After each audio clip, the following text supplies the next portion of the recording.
Great Lakes Now is sponsored by the Fred A. and Barbara M. Erb Family Foundation, nurturing environmentally healthy and culturally vibrant communities in metropolitan Detroit, and supporting initiatives to restore the Great Lakes Basin.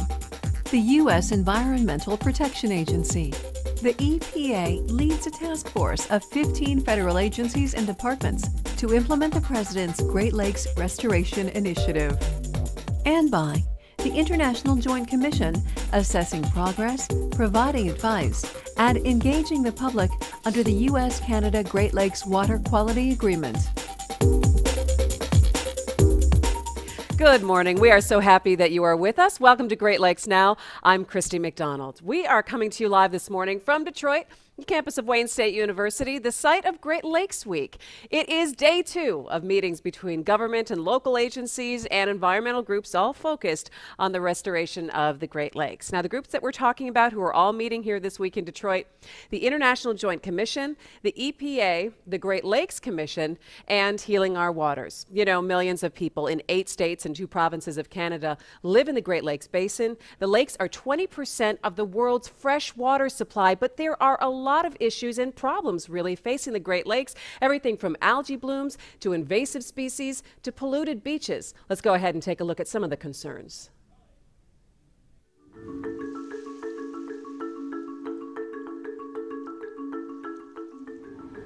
I remember going to the beach. I might have been 4 or 5 years old.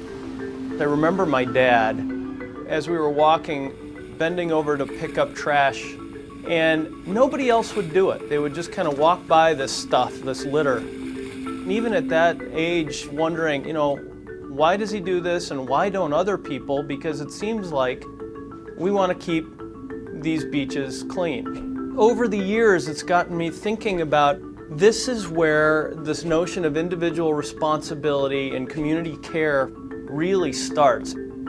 These little, nondescript actions that we take as people, and just when you think nobody's noticing, somebody does. Invasive species, toxic sites, polluted runoff, overflows from sewage, overfishing, ecosystem breakdowns at massive scales.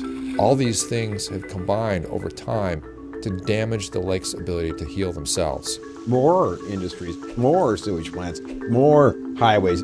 The accumulating impact of the human presence in the Great Lakes Basin. You can die of 1,000 cuts. That catches up with you eventually. Every little cut doesn't seem to make a difference. It's accumulation of all of these 1,000 cuts. We can't wait until we see these massive problems, or we'll never have the time to fix them. We have to fix the problems before we can see them.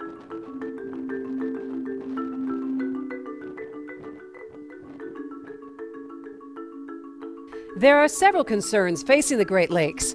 The increase of aquatic invasive species like Asian carp, zebra and quagga mussels, an increase of harmful, sometimes toxic algae, the importance of keeping our lake shores clean and maintaining good water quality throughout the lakes. And for years, there's been a debate about how safe it is to eat some of the fish from the Great Lakes. We had rivers like the Cuyahoga catching on fire, literally catching on fire. You could see those problems. Today, it's a little tougher to see them, so it's a little tougher to bend our heads and put our arms around to fix them. I do believe that there's somewhat of a coming together, a focus on water right now. In the last 5 years, the Great Lakes community has really pulled together. Virtually every citizen in the Great Lakes has pulled together to push for this Great Lakes Restoration Initiative. Working together, you can get so much more accomplished than working individually. There's so many ways in which coming together we can create a much better product than working individually. Many of these effects I'm not going to actually see because they'll occur long after I'm gone, but they are ones that concern me about, those generations coming down the road as to what kind of a legacy I want to leave to them.